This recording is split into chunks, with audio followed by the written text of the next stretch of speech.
Welcome to the Ignorance is Strength podcast. I'm your host, Fabian motherfucking Ojeda, and I don't know shit, but that's okay.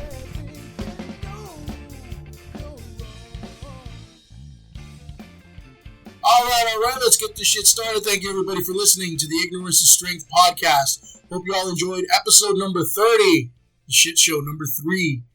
We're back today with a brand new guest, and Whitey just didn't seem to want to leave us, so he's back today too. Yes. No, I'm here. Right? So today we're going to talk with an old friend, and Whitey's gonna do a lot of the interviewing today. I'm kind of excited about that. He's over here smoking his weed again. Fucking whimsical Whitey. But we're talking to comedian, podcaster, YouTuber, Johnny Roque. How you doing, Johnny? Hey, I'm doing good. Thank you, guys. Also, fellow CIF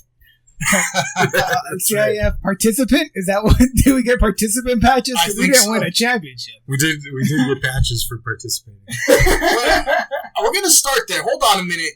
You mean to tell me, with your record, Johnny, you made it to CIF? Yeah, I made it as a team. I was good at proving myself. That's all I wanted to do. I didn't really want to beat people up. That was mean. But if you put me against somebody to keep my spot, I would win. All right.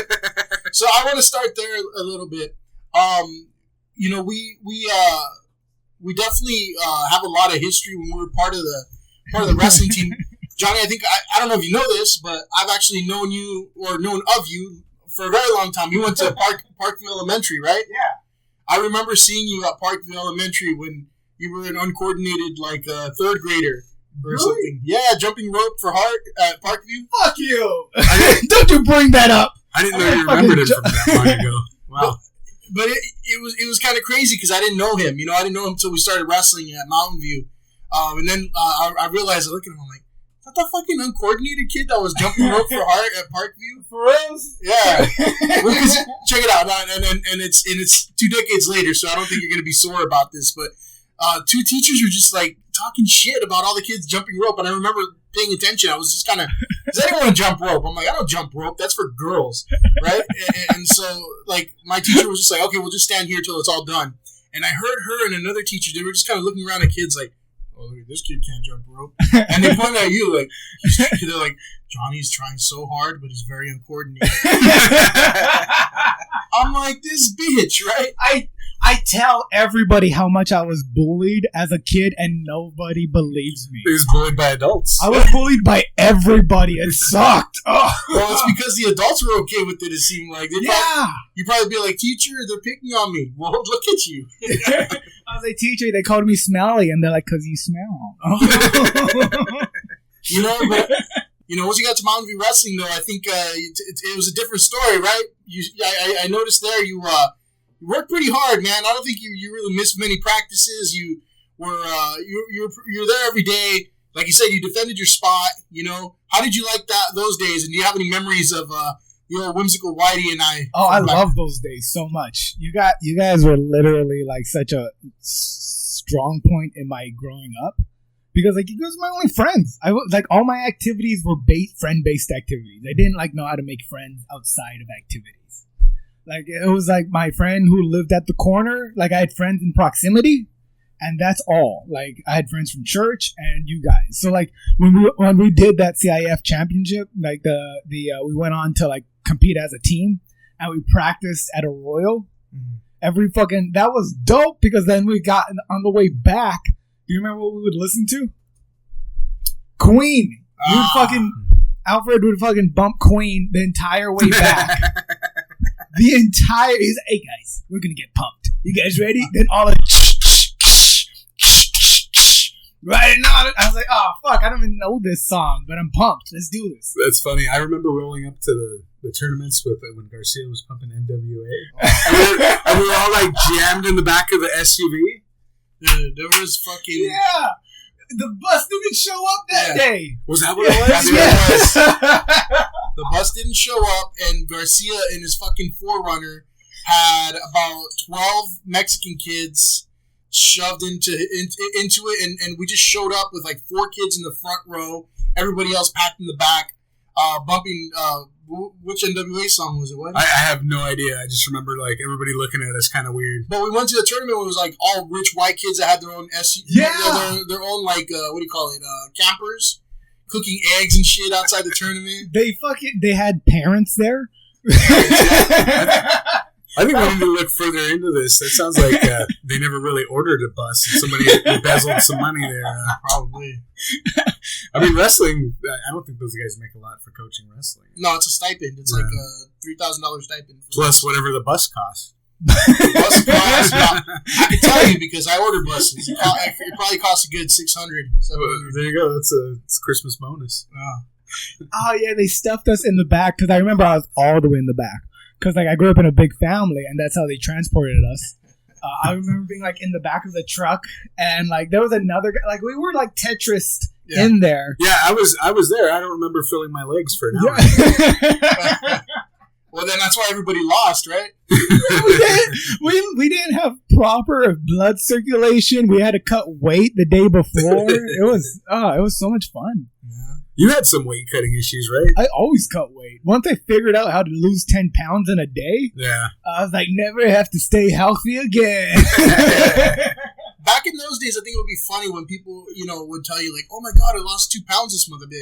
I fucking lost 10 pounds in this practice. Like, what are you talking about? Fuck yeah! Oh, and then Rosemead practice, you'd wring out your shirt and all that water come out. We would practice in their gym. Yeah. The heaters in. That's the shitty thing. When we went to other people's gyms, they had actual gyms. For like the first 2 years we were on that team, we had to take out our own fucking mats. Then we had to clean the cafeteria. Like we should have at least got a janitor pay. But we didn't do any, like we were just like, we like wrestling. Okay, well, move the mats, tape them together, untape them. It's like, fuck.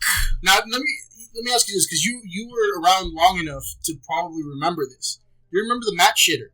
Mat shitter. We talked about this in Shit Show episode 1. All of us were on there, myself, Whitey, Potter, Sosa. Somebody shit on the mat. I don't remember that. I think somebody dragged shit on the mat. No, somebody took a shit. Pellet. Somebody probably shit and then dragged it on the mat. No. It came out of somebody's shorts. Yeah. There was no drag trail, nothing. It turned out to be Renee, Chuck. Chubby guy. Renee? Wait, I thought you said we never actually proved that. I mean, it was him. Look at him. That was him. It had to have been. It was in the kind of like the heavyweight area corner, and I didn't do it because I wore singlets. Wait, was Renee the fat chubby white one or the fat chubby dark one? The dark one. Okay. Who's the fat chubby white one? Do you remember there was this like kid? Maybe he came after you guys graduated. But there was this like really nice, sweet kid. Pinky. Yeah. Remember him? He lost a lot of weight too, didn't he? Yeah. I met his fucking dad once. I was doing a comedy show where you could smoke inside the bar. It was at Bob's or Dave's bar up in Irwindale. Okay. His dad was the bouncer there, and I met his dad. I was like, "Hey, I knew your son in high school. He was like a really nice kid." And his dad was like, "Oh yeah, that fat little guy." I was like, "Oh man, you're a piece of shit. I'm glad you're not a part of his life. He's too sweet for you." Whitey, what are some Roque memories you have of wrestling? Because I know you wanted to talk to him, so let's hear it. I'll never forget. Anytime I think of him, I think of one, Gomez asking if he was awake. Oh yeah. And two, when we were at like Burger King or a Jack in the Box, and they pulled up. Everybody saw you coming towards the van because we were like, "Where's Roque?" or whatever. Like, we're gonna be late or whatever. And then he's like, "We're gonna make him work for it." So they revved the engine, and they like you're running after the van, and then they stopped. You got a little closer, and then they revved the engine again, and you were running after the van. You guys are dicks. That was before a tournament too. That was before a tournament too. They didn't want you to win. Yeah, those are good. Do you have narcolepsy or something? I just don't sleep at night. I have insomnia. I've had it ever since I was a kid. Now that I can think about it, like I didn't drink coffee in high school because I thought I was going to be 6'2". There was a rumor in my family that my grandpa was 6'2", so I was like, "Oh, if I don't drink coffee, I'll be that tall." Didn't happen, as you can see. I was just a fucking underperforming youth who was just too tired to do shit. Remember you sleeping at tournaments or after practice or during practice? Yeah, I didn't wake up till after 9 p.m., which is still my life. Like, I still don't... Like, I drink half a pot of coffee every day. So, like, me being that... like, that's the thing I hated about our fucking school district. I've had a lot of signs where, like, hey, maybe we should look into some shit with this kid. Nobody took the fucking advance. Oh, man. Yeah, I have a couple memories. I remember... I'll give you a few here. All right. So, I'm not talking shit, but you know this. You started with a jump for a heart story. Hey, that kid doesn't know how to jump. That's true. But your record and your abilities did not match your heart, right? Where you had a lot of heart, but you had trouble kind of putting it together and winning the matches. There wasn't any kill in there for me. Like, I just had the kill to keep my spot. So there was this one epic match that everybody fucking remembers that we talked about in the podcast as well. I remember which one. Where you're facing this kind of buff kid, right? They were all buff. Yeah, you're right. And it was at the Milliken tournament, the team tournament. I remember what Matt too. I remember how his fucking face looked. I know. Yeah. I believe your match would have put us over the top, and we would have won that duel because you were the last match of that coin flip, right? Like they started flipping coins and saying like, okay, we're going to start at X, whatever weight it is. And you, I think, were the last match. No, I wasn't the last one, but I know I was like the third before last. Okay. Yeah. But your points would have helped us win the duel, right? Uh-huh. And both of you are like in the third period, dead tired, staring at each other. Couldn't fucking move. and he's kind of looking at you like, ugh. He's gesturing like, come on. No, you come here. And exactly, you're standing there across from him, like, ugh, right? And so both of you are just kind of at a standstill. The referee's like, what the fuck's going on here? Like, dude. Coach is just like, do something, Roque, and everybody's yelling. But do you remember, did you win that match or did you lose? I lost that match. But I do remember fucking Gomez should have been in my corner more, all right? He didn't fucking coach for shit. He was good. He was a good training coach. I'll give him that. But, like, actual participation match coach, he was, like, trying to babysit 12 wrestlers running into, like, every corner. All right, now take him down. Okay, now half Nelson. Okay, now do this. So, like, when he came to my match, he watched the entire thing. He knew how fucking tired I was. It wasn't, okay, these guys were dropping 30 fucking pounds. They had to be dropping a lot of shit. I dropped 10. And I was like, okay, I think I'm kind of buff. I'd go up against these guys who were just jacked. Yeah. Fucking stupid jacked. So immediately my confidence was this low. I headbutted him 3 times in that match.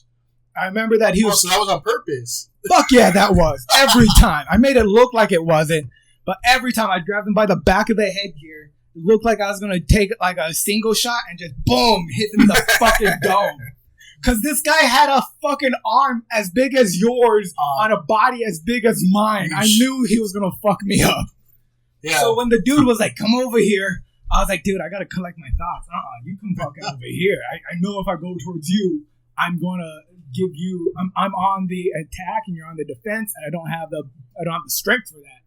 And then when everybody laughed and was like, Johnny, go on the attack, I was like, I guess, all right, this is your chance to coach me into losing. And I did. I was tired as shit during that match, man. But that was an epic memory right there, because everybody remembers it's like a mirror match. It's like, both of you were just kind of at a standstill, like, come on. And that went on for like a good minute.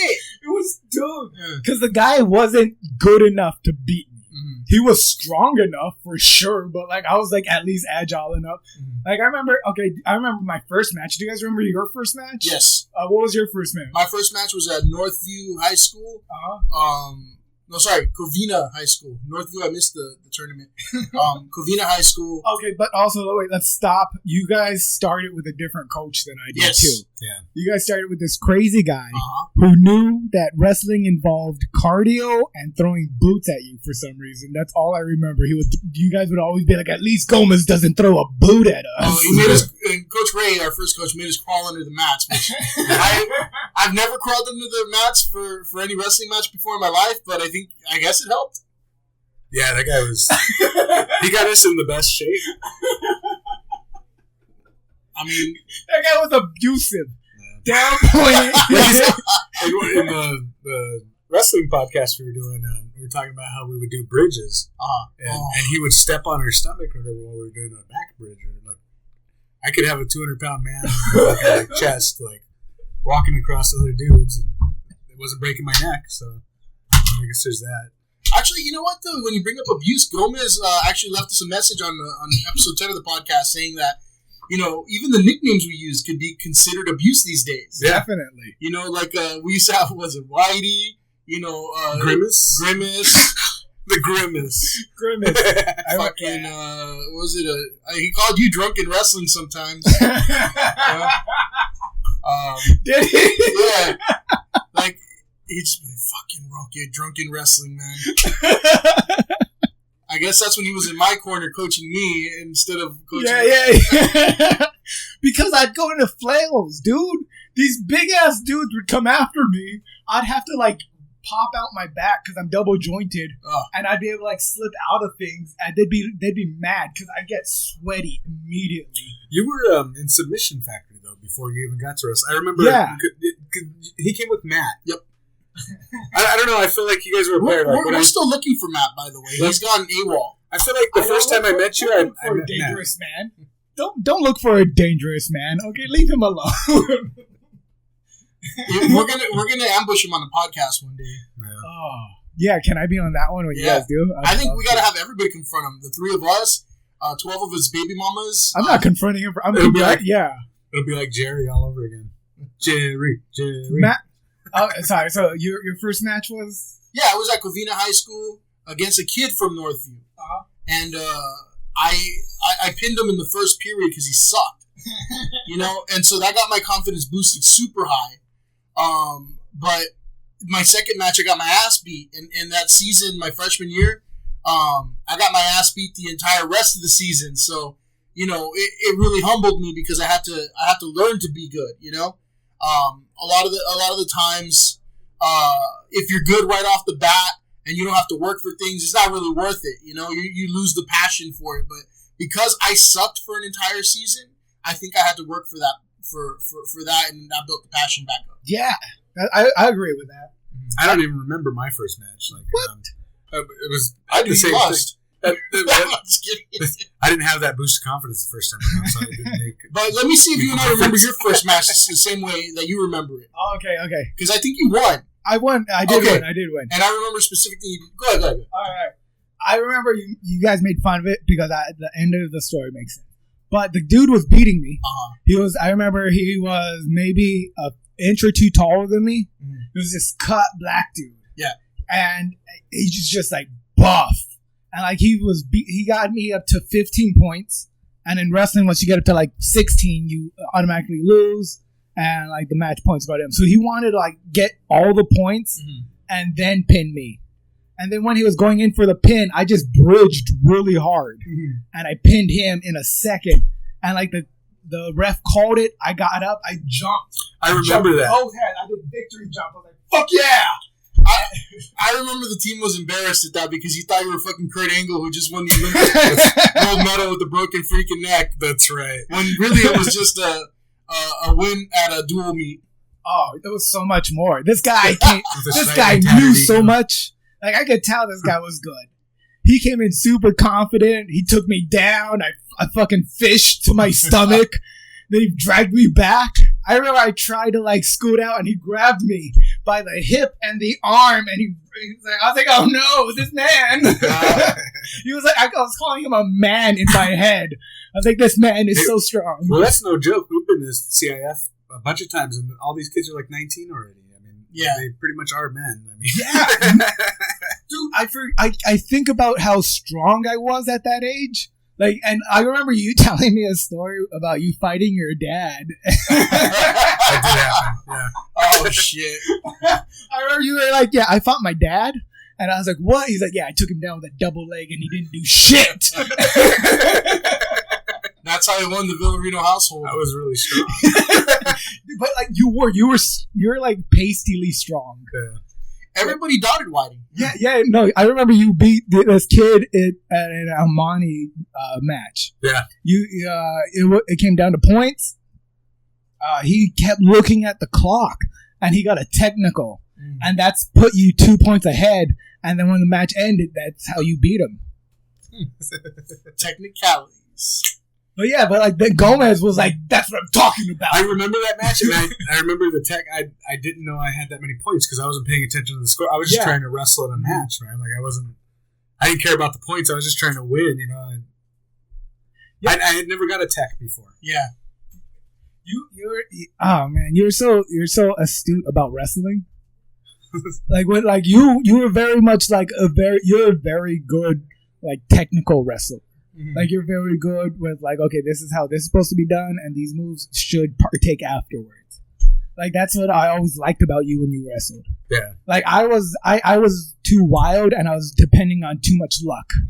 Like I knew I had some moves, but I was like, okay, hopefully this works. Okay, now I gotta do this. I just think you were at the wrong weight class, man. What were you, like 145? Yeah, I was 145. For your frame, you probably should have been 130, 125. You know, dude, I couldn't. I dropped down to 135 as much. But see, I believe you. But like, if you go to other schools, right? Yeah, they had kids that were twice your size at your weight. Yeah, you know, dude, no, that definitely wasn't fair. When they were all muscle, they were just like jack on jack.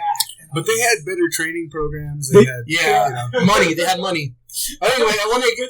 Oh, but that's what I love about like our year. Like our year, like was the first year like a team went. Like a team went to CIF, and like we didn't have shit that the other teams had. We didn't have school spirit.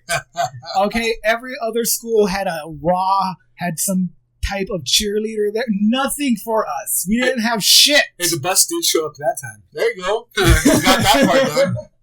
Yeah, but I remember when I switched to being a coach, right? Yeah. There's another broken memory of mine. You had a new training partner. I believe his name was Mario. Come on in now, something like that. He's on the Instagram. I have him on there. But you were training with them, and you were telling me like, damn, what's some new moves I could put on? Like, what, something that'll work. I'm like, Johnny, you watch MMA, right? Yeah.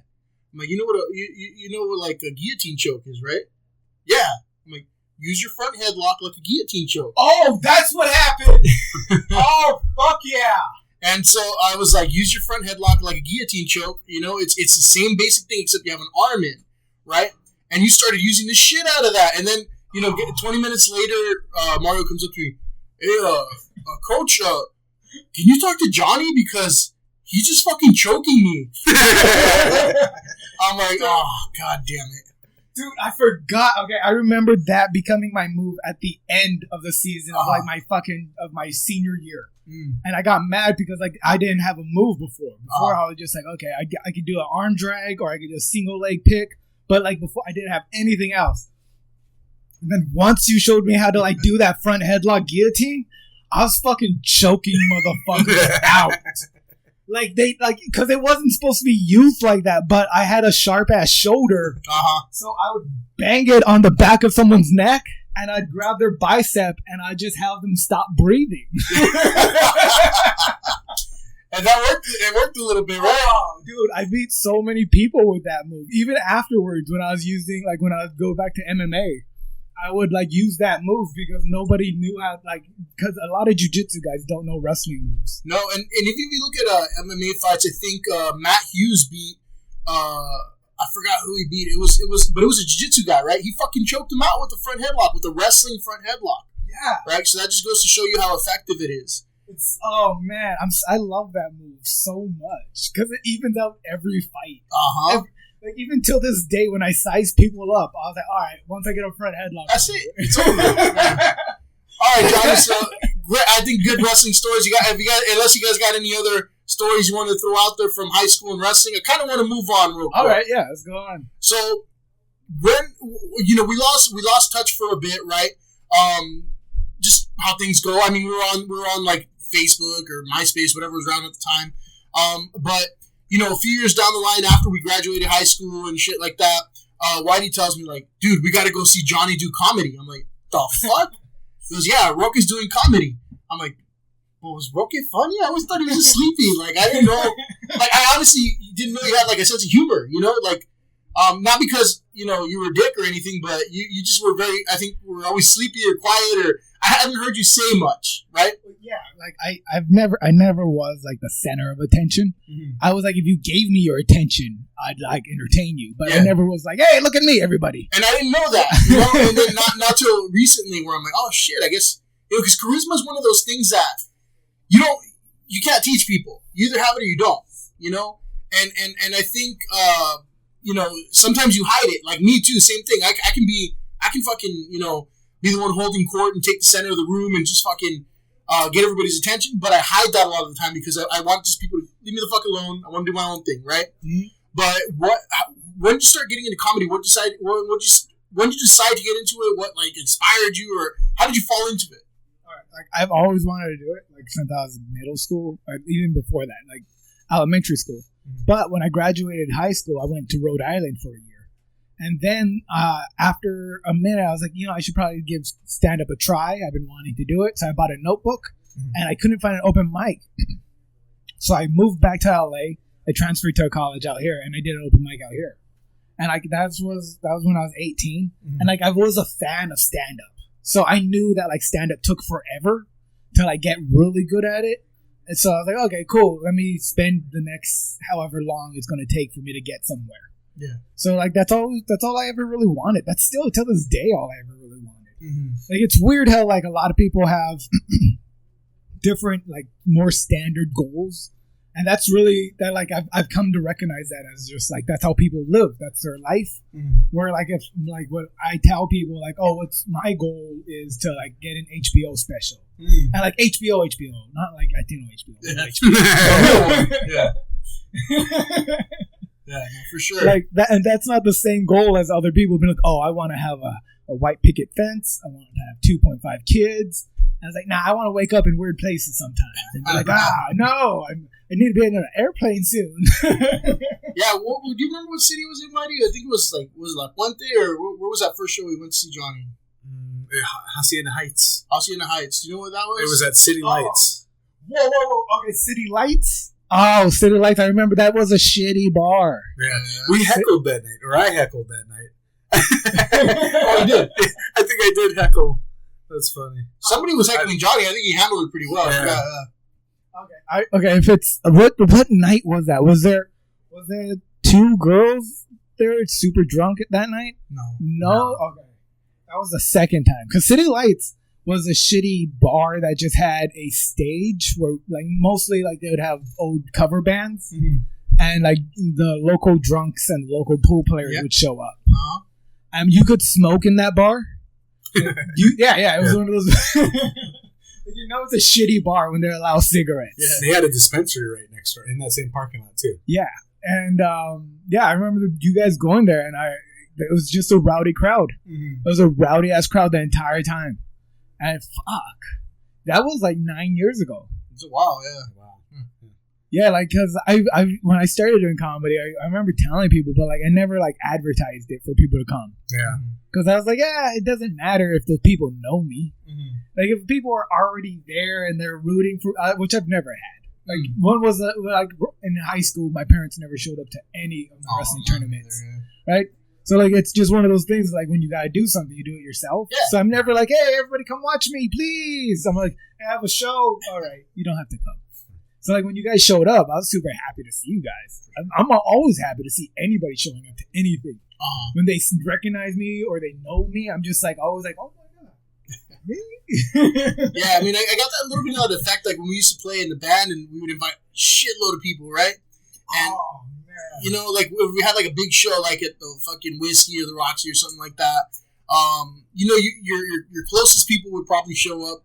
But all the fucking 50 other people that said, yeah, I'm going to go, like, they never show up, you know, and that kind of sucks. I know Whitey remembers that, right? Yeah. But you guys were in a band for a while, though, right? Yeah. How long were you guys in a band for? 14, 15? Something like that, 14, 15 years, yeah. Fuck, how many albums did you make? Because you guys made none? We had one. You guys made one. We had a shitload of songs, right? But we were so poor, you know. You know the only reason we were able to afford to record that first little mini album was because this Asian girl wanted to bang Whitey. Yeah, that's true. And I think I ruined it for us without trying because I told Whitey, don't ruin it for us. Right? I told him... He had a very long talk. I'll tell you what go for it. He had a very long talk with me how you're not supposed to... I believe what he said was dip the pen in the company ink. Mm-hmm. I remember that because I remember you guys telling me about you guys being a band and that him and this Asian girl were like getting like close together and you were concerned about it. I was. Because He was concerned. Because like you guys already like switched out band members by this time too, right? Well, yeah, because he started the band with Bob, and so it just condensed to Whitey, Bob, and I. And I thought we were pretty decent. You know, we were writing a lot of songs, we were playing a lot of good shows. But this lady just saw us at like a house party, right, playing acoustic guitars, and she was like, and I don't care if it's not how do you put it? If it's I don't care if it's okay these days. I'm gonna do a little accent. She goes, I like you play. I'm gonna give you $100. Here you go. It's not PC, but I don't care. That's truth. Here's $100. So she gives a fucking $100. Just like to us, we were 19, 20-year-old kids, and $100 is a lot of money, especially where we grew up. Yeah, and I'm like, what the fuck? And she goes, yeah. And later on, she's like, I want to manage you guys, or I want to whatever the fuck it was. And she basically gave us her whole check. Like it was like $1,200. She gave us her whole damn check to go buy. Like a drum set or something, fucking studio session. Yeah, I remember this story. I'm like, what the fuck? This bitch is stupid. And then she tried to get us to sign a contract, right? I'm like, I'm fucking 17. This doesn't count. Like, you understand? I told her, like, you understand? I signed this. It doesn't mean anything, right? Yeah. And she goes, oh no. It's okay. She goes, I'm going to business law school. It's okay. I'm like. She must be failing. All right, cool. I'll sign. You know, I think Whitey was 18 and he signed, so he was all worried. You know that he had to pay back the money. Yeah, I remember you guys being like, "Yeah, I guess we signed a contract where like she gets all our first songs, and then we make another album." Like you guys were very confused about it, but like you were very happy. Like, okay, we're gonna make music. Didn't her brother call up saying he was a cop or something? Oh, because somebody took her to get drunk once. Yeah. Wait, what? Say that again? She went to go to a party, right? Well, this is not us. We were being good Catholic Christian boys, whatever. She went to go party with one of our other friends, and her brothers were concerned, like, where is she? You know, she doesn't go party or whatever. And the brother calls up, like, well, I'm not gonna use her name. We'll call her Ling or something. The brother goes, "Where Ling? We're gonna call the cop." And like, oh my, okay, just one cop, I guess. They're going to call one cop. That's going to do it. So 5 minutes later, he calls from, like, I guess the same number, right? And he's like, hello, this is the cop. We want Ling back at home. And I guess the whole family isn't very bright, you know? Oh, God. Right? And I mean, is that how you remember it, Whitey? Yeah. That's exactly how I remember. You pretty much hit the nail on the head there. Oh, man. That's what happened. I almost tricked you guys. I mean, the cop, you know, that was very convincing. He thought it was a cop. Fuck. Man, but yeah, you guys came out to that one show, City Lights, and then that was the last time I saw. Then I saw you made me flyers. Yeah, that's right. Yeah. Oh, Whitey made your flyers? Yeah, that's how I know he's in printing. Ah, like that's Dude, Whitey's a shit at that stuff, man. He made my T-shirts. He made our fucking album cover thing. But people try to get one over on him, you know, all the time. Well, yeah, that's why he's getting married to somebody from Canada. I had to find out something. Wait, did you pay for the flyers? Yeah, I paid for the flyers. Roque paid you actual money for the flyers? Yeah. Legit. There were like legitimate 5 flyers. people before you that fucking burned them. Yeah, like I do all this work and they're like, wait, it's going to cost that much? Like they didn't realize printing costs money. Yeah, well, because you're working with ghetto-ass people. Ghetto-ass people don't understand how much shit costs. Right. Everyone thinks there's a deal that can be made. Okay, how about I pay for half the papers? And like that's not how that fucking works. Yeah. Like at that point, I was like, okay, cool. You're getting into printing. I'm getting into actually being a comedian. I have to start paying money for this shit. Yeah. Like it can't. There's a point when you grow up, you can't just depend on people to cut you a fucking deal. Exactly. Like you really gotta fucking put your like eggs in one basket and like separate them. Like okay, sometimes I might catch a deal, but for the most part, this is the bottom line how it's gonna be. The cool part is we always had shirts, hats, whatever. You know, yeah. Like like for our band and stuff, I made band shirts and things like that, and they were professionally made. I mean, Yeah. Embroidered hats. I think I still have some of those hats lying around.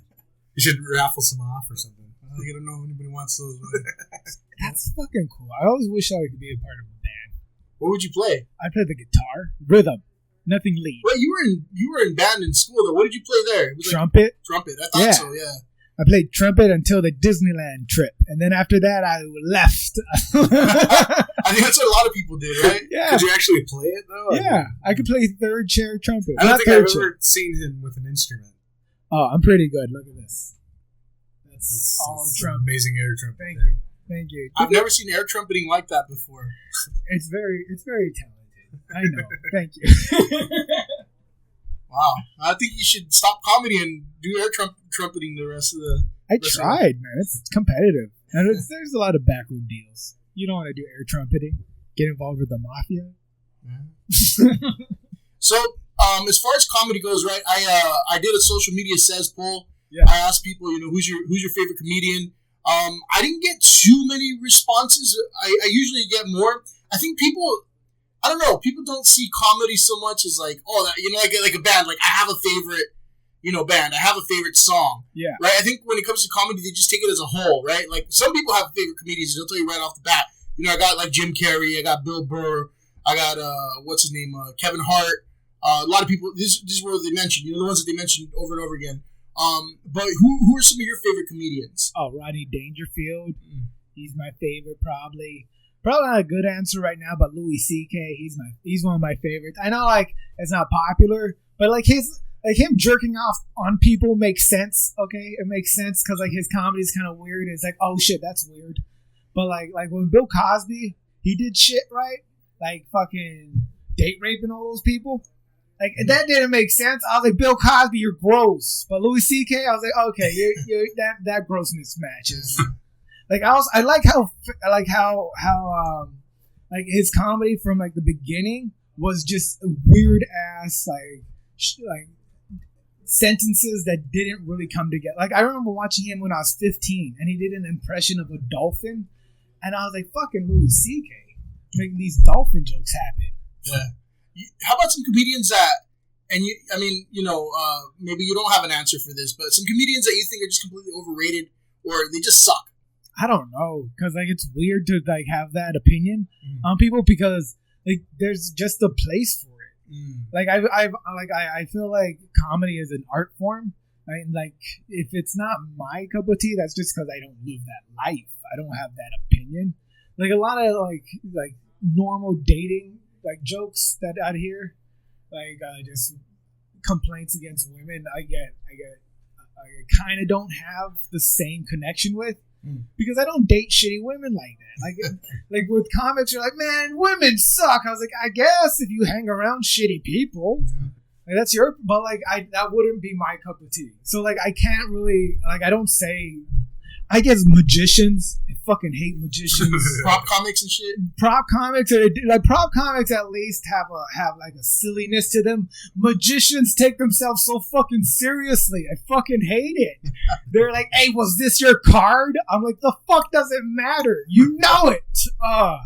Because I have to follow them sometimes. Oh shit. Yeah, if you have to follow magic. That sucks when someone just made someone like cut in half and then brought them back together. That's like medical miracles. Yeah. Now I have to go up and say words and be just as entertaining. Let me complain one more thing. After magicians comes puppeteers. Oof. Fuck puppeteers. Oh my god. Or like a ventriloquist. Have you guys, being a band, did you ever have to go up against a ventriloquist? No. Yeah, of course not, because that doesn't make sense. They don't belong anywhere. They're just weirdos walking around with dolls. I mean, I guess we had to go after like Christian bands. That's pretty bad. We went after a spoken word lady one time. Really awkward for a bunch of 16-year-olds or 17-year-olds. She did like a vagina monologues. But I think we actually, the band, the Bloodhound Gang? Yeah. They did that, the Bad Touch. A lot of people know it as like that Discovery Channel song or whatever. You and me, baby, ain't nothing. That one? Yeah. We played that one at a church for a bunch of Christian kids at their cafe. I don't think it was received well. No, it wasn't. Huh? You got lots of comments afterwards. I'm glad you guys stuck to your guns. I'm glad you were here. I'm like, nah, fuck this. We're doing that song. Wait, did you get paid though? No, for that one, no. Oh. A lot of the times it was just for exposure, you know? Yeah. Well, no, that's also that's how I feel. Like, if you don't get paid for certain gigs, yeah, they don't really have any oversee on what you can give them. Like, whenever I do a free gig, I don't mind what you bombing. Get. Yeah, because we played with Paramore. Yeah, actually, we did. They opened for us because they had to get to a better gig. When they were up and coming. They used to play every fucking weekend in Azusa, Smart City Grinds. It was a coffee shop, right in the little downtown area, and I remember I got us on one of the shows, and Paramore was always on. You know, they were always the band that closed it out. But this was like right before they hit their fame and their height, you know, on K-Rock. And they're like, hey, can you guys switch it out and you play at the end and this band will play at the beginning? They had a huge following. You know, there was that girl's very charismatic, you know, the lead singer. Yeah. And as soon as they played, everybody fucking left with them to go to their next gig. Right? So we're there playing in front of like 10 people. But hey, we can always say Paramore opened for us. Ah, that's crazy. I forgot Paramore was a big deal at that time. Ah, they were huge. Yeah. Fuck. All the angry punk rock girls, they loved them. Yeah. You guys had all those emo chicks coming. It was post Avril Lavigne. Yeah, it was a step up from Avril Lavigne. It's like they're up and coming. Damn. That's the word of the day. Yeah, I think as far as comedy goes, though, I think some of the ones that I found kind of like not so interesting, like Dane Cook, like that. To me, that's not funny. Okay. But with my respect for Dane Cook is that like he brought back the rock star comedian.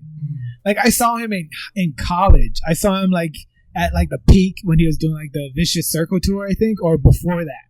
And like to see like the show was fine. It was a good show, but like to see him like fucking just kids go insane like that for comedy, that's fucking cool. He had a good story too because he was on MySpace. Yeah. I think he was the first comedian to actually use MySpace to get a big audience because he would just like constantly, you know, keep sending out the word and stuff, and he'd interact with all the people there. So, I guess I just didn't get it. You know, like his comedy. I'm just saying that's what amazed me about the guy. I mean, I'm wondering though too, like if it's one of these things where it's like, you know, you kind of gravitate more toward, you know, people who tell relatable stories to you, because maybe he was telling, you know, comedy for, you know, middle class white kids. Yeah, I just didn't get it. You know, that's why I think when I think of comedy, you know, obviously George Lopez was fucking like crazy good. You know, that's a thing for me. Like I didn't really identify with George Lopez because George Lopez like really connected to like the Mexican culture growing up, and my culture wasn't that. I was like third generation. My parents are pastors, ex-cholos. Like everything that like George Lopez was saying, I was just lost in when he was like, "Oh yeah, and your grandma does chocolates, and there's more cakes at the kids' parties." Like I didn't have that because like I grew up in church parties, like church parties where there was no cursing. Everyone brought like it was mostly potlucks and shit. Yeah. I was like, okay, I could relate to that stuff, but when he was talking about like Mexican culture, I was just like, I don't fucking understand. It was, and like I wasn't like that's how come I'm also like I can't really disagree with like bad and good comics because like I get that I don't connect with everyone's lifestyle. Felipe Esparza, like I was lucky enough to like work with him and like we're friends and like but like with his comedy I really like it because I can connect like how his lifestyle has been because I've known a lot of people who've had like crazy lifestyles. And like I really like that. Like he also was a fan of Rodney Dangerfield, so like watching him was more culturally identifiable than watching George Lopez. Because watching George Lopez is like watching someone talk. Like it was always watching like the fucking Mecha kids when they would fucking talk about how hard their parents had it, and I'm like, oh, that's crazy. Can I talk to your parents about that life? Because it's not yours. Right, yeah. Like, I got that out of, like, George Lopez. I got that level of, like, okay, cool, you lived in a hard upbringing in sense because you, like, your parents were, like, not legalized here.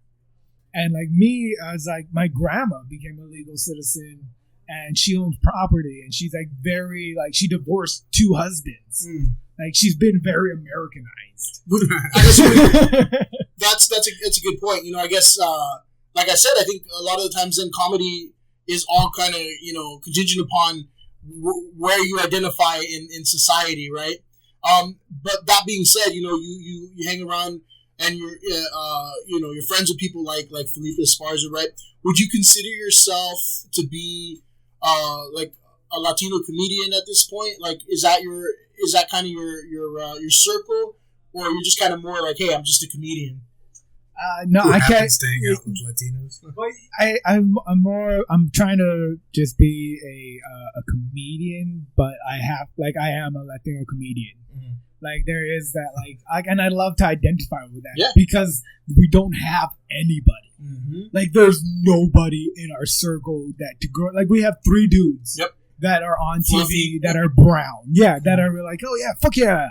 Like anytime I see a Latino get anything, even if like I've worked with them and we've had like our issues, like anytime I see them get something, I'm like, cool, we're fucking being identified. Mm-hmm. We're fucking being out there somewhere because we need that cultural representation. Because if not, we get stuck on in this pivot, or like we get cornered into this point of view that nobody will allow us to have out of.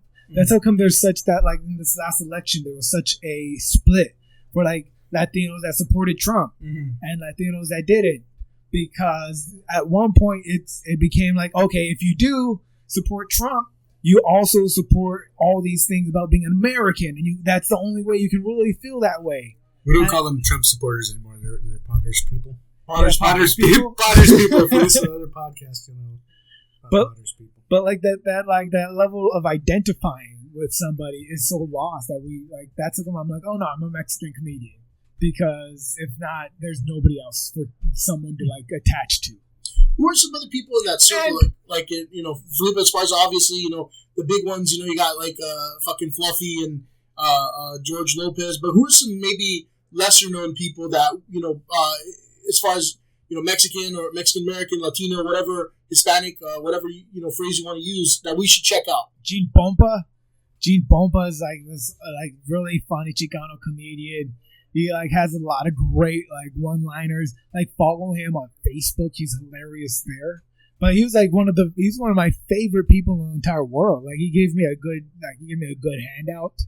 Like in the beginning, like he set me up for some shows in Brea where I was able to meet Nick Guerra. He was an old friend of mine. If you check him out, he's really funny.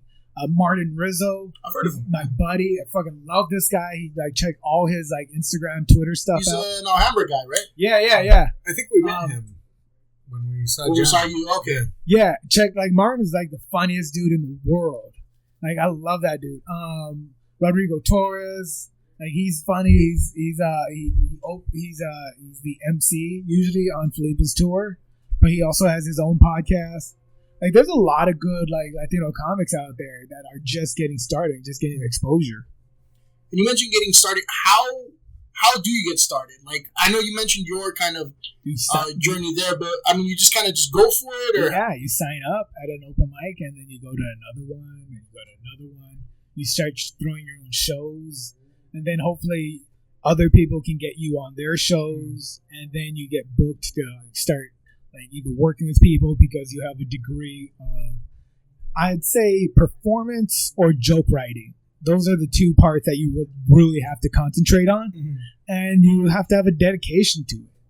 Like I'm 32, I'm gonna be 33 this month, and at the moment, a lot of people I know are buying houses and they have savings accounts, and I'm just like, dude, I really want to get on the road again. I really fucking want to get like started performing. Like haven't performed in a steady streak for 8 months now, since March. And before March, the last time I took a longer than 3 days off of performing was when I started. Like the last time, like I had been going out doing comedy every night, and that it becomes a point when it's not so much a a hobby, or it's not so much just the gig. It's like more of a lifestyle. Like when we fucking had to shut down, it was fucking hard for me because all my life was shut down. Like people were like, "Oh yeah, I couldn't go to the bar." I was like, "Oh yeah, I couldn't go see my fucking friends," which was at the bar, which was at the shows. And after that, I was like, "Fuck!" Like this is like it gave me a good amount of reflection of being like, "Oh yeah, fuck." This is not like this isn't no more an option. This isn't any longer like, okay, maybe this might work out, maybe this might not. It's like, okay, I gotta have this fucking work out. We gotta start doing bubble shows. Yeah. There you go. Why do you have some questions about the comedy process, right? Well, one, I was wondering, like, what do you do in between comedy? Like, I know you've had some jobs doing some stuff, right? Yeah, well, yeah. Like, if I have to get a day job, I find a day job doing like administrative work, or I get temp work, or I get lucky and I get like some gigs that like string together. Like it's a weird life. I'm very much living like a pirate, but like I work on side projects too. Like I like working on like video projects. Like I work with my friend UBTube. She made a little mini series. She fucking made a mini series during quarantine of like her time in Mexico, and I was like, she cut it fucking amazing. So like I like connecting with people like that. Like my friend Christine Madrano, she made a mini film, and that went on like to like the film circuits last year, and like so I do that shit. Like I try to make like small projects happen. Like I do hear some news, and that's just me talking about the news. And like I haven't done it for a few weeks because that shit's draining. Like it sucks, like being like having to like create like news stories out of sadness every time, out of having to be like, oh yeah, there's a crazy guy who's up there saying people are lying, and they hadn't lied yet. Like that was the same. That I kept repeating that same fucking story over and over. But like now I'm gonna go back to doing it because I was like, okay, cool, new news is coming out. But like I do, like I gotta keep myself in track. Like I write like films. I write sitcoms. I write I write packets to try and get on TV shows. Speaking of writing, like, how do you go about writing a joke anyway? So like, is the process like you just pick up a notepad and when you think of something funny, you write it down, or is it like if something's just not worth remembering, you just toss it out the window? Pick up a notepad and just write it down. But the best way to write a joke is just old school setup punchline. So if you like a guy walks into the bar, then punchline. That's all. Best way to write a joke is to break it down, and then you can like work it into your life.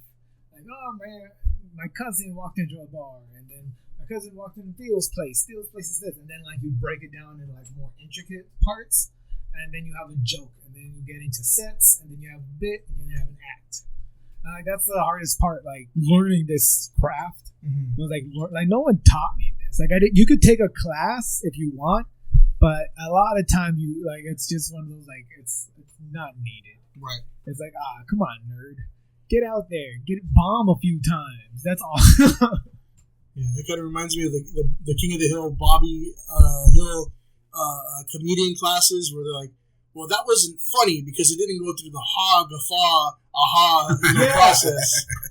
Like you learn your own process when you start making jokes. You learn like how you talk. You like talk to yourself a lot because you have to hear the words come out. Like some comics don't write things down because they don't either have the ability to because of dyslexia or certain like creativity wise. But I love writing my shit down. I love writing it down word for word and then breaking it down to what I don't need. And like then eventually I learned like doing it by bullet points. Like anytime I get a comic that just started, I'd be like, oh yeah, just write it down by bullet points. Get what you need in the beginning to set up what's going to make it funny. And like one thing you got to remember, you got to be charming. You got to be likable, lovable, even if like you're a shitty person on stage. Like fucking Louis C.K., shitty person on stage. All his jokes are shitty, but you still like him.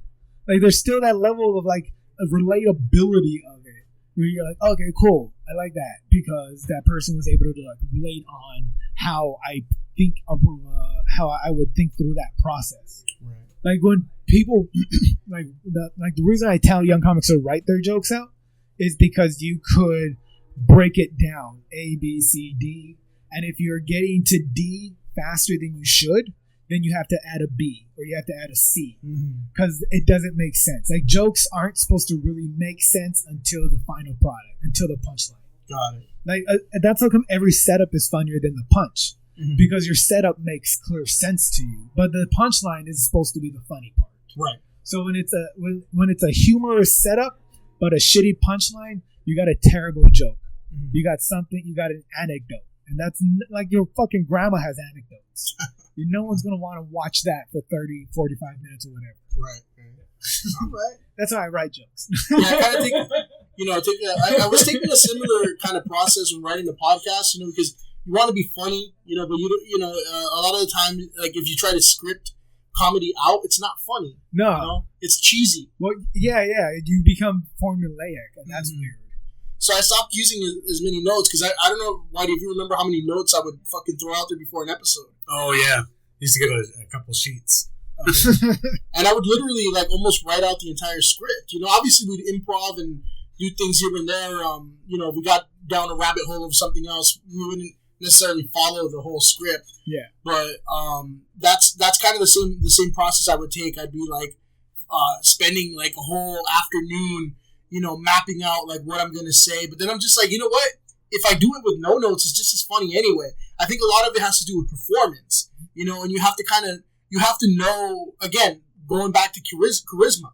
You either have it or you don't. You don't learn it, and if it's just not you, it's just not you, and I think somewhere along the line you figure out that you do have it, then you don't have to be as, you don't have to plan as much. I think you can just kind of go with the flow, and your natural shit should be good enough. I don't know if that's everybody's kind of cup of tea, but I've learned that, yeah, you don't have to be as, how do I put it, as anal about it, Yeah, like definitely. Like I like the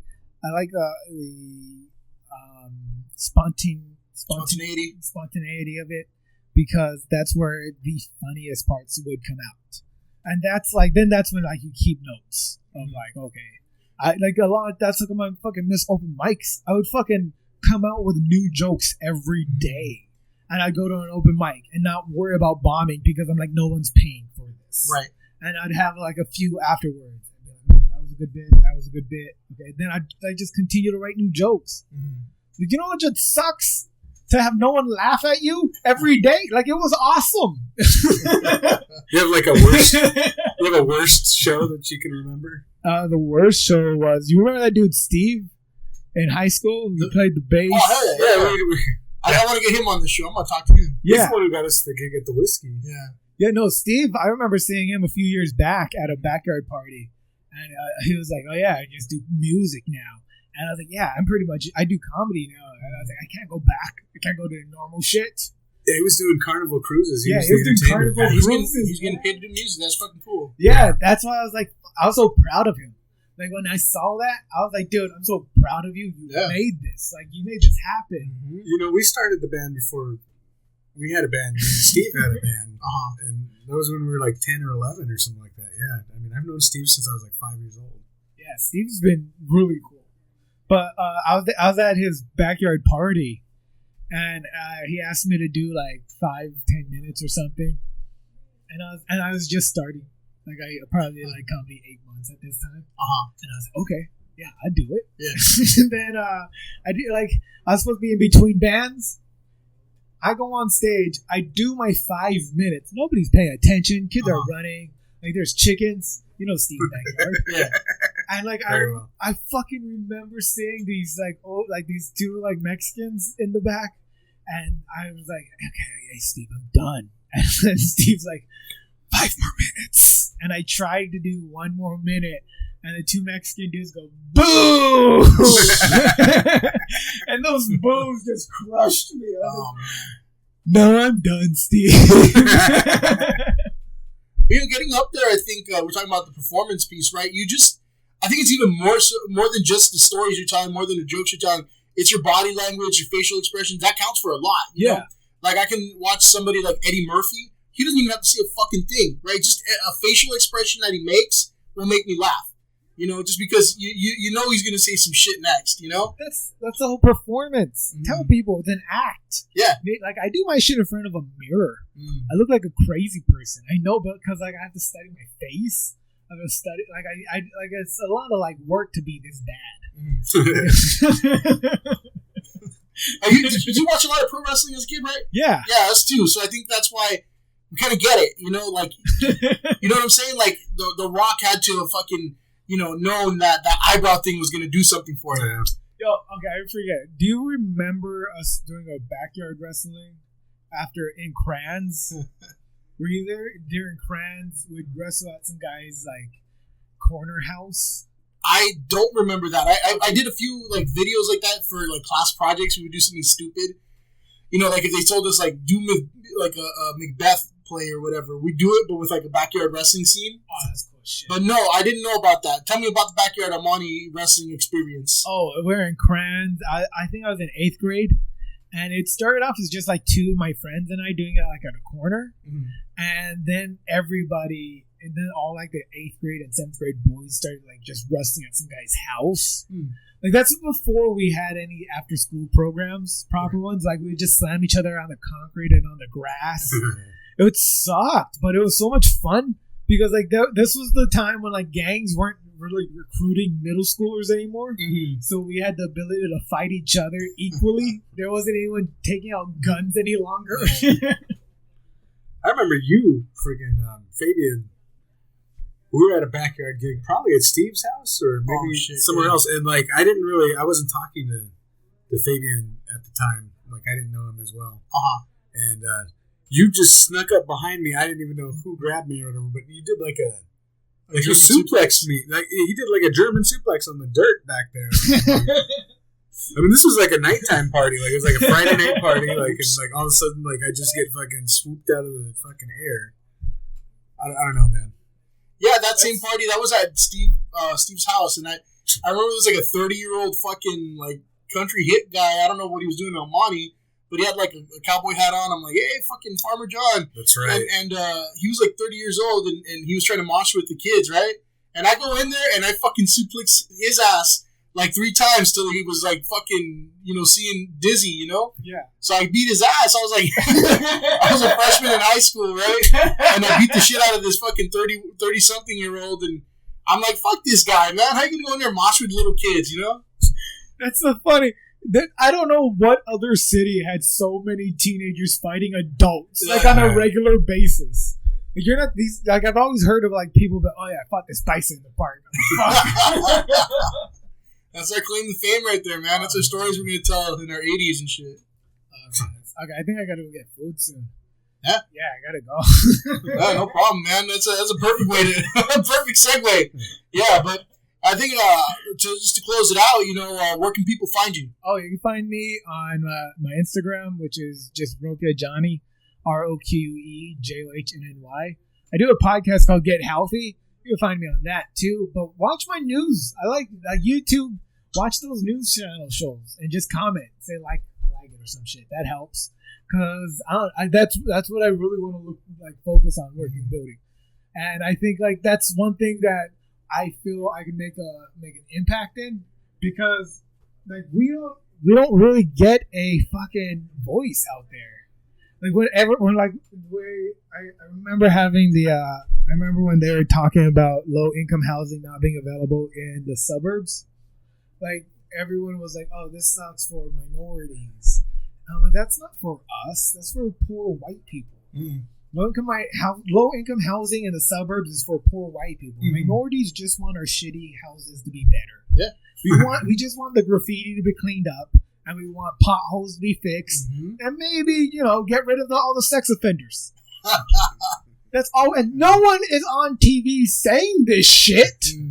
So that's my goal. That's what I want. So help me out with that and subscribe to my YouTube channel. There we go. Thanks, guys. All right. Whitey, any final thoughts before we go? No, I'm just glad to finally have him on the podcast. I am too, man. Thanks. We're going to have you again, man. We might get you on Zoom for one of the shit shows later on. Hell yeah. I'll be there. Yeah, that's true. Yeah, you can definitely jump in on the shit show, man. Those are fun. Royal Night at the Round Table. Yeah. All right, then. Again, Johnny, thank you so much for being on, man. We'll get you on again. For everybody listening at home, Appreciate it. Thank you. Fuck you and good night.